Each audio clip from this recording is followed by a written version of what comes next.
2.10. Identify the net force in a wide variety of situations involving modes of transport and explain the consequences of the application of the net force in terms of Newton's second law of motion. So in 2.9 we just discussed Newton's law of motion, second law of motion. However, this slide here, I just look at free fall. However, in the italics above free fall, I've got two other situations where we would have discussed in class by now, which is describing the horizontal forces acting on a car travelling at a constant velocity at 60 kilometers per hour, and that was roughly around the 2.7, 2.8 dot points, looking at the different scenarios or images of a car. Or you could take down notes on describe the net force acting on a car which is moving at constant acceleration around the roundabout, and that there is also in the same slides at the bottom. However, free fall.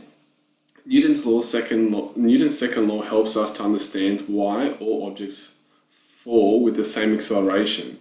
The magnitude of weight, which is W equals mg,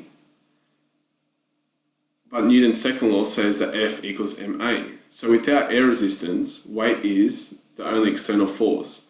So force equals weight. And if you look there at the equation, both masses cancel out to rearrange the equation to give you A equals gravity. So no matter how big m is, it is always cancels out to give you A equals gravity. So in free fall acceleration, it is always g. If you double the mass, you double the weight force. However, the second law says that you can double the force required to achieve the same acceleration. So the two effects cancel out.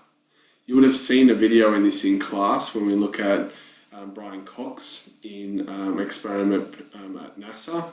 And you also would have done this in the junior years when we look at Newton's second law of motion and dropping a bowling ball and a feather.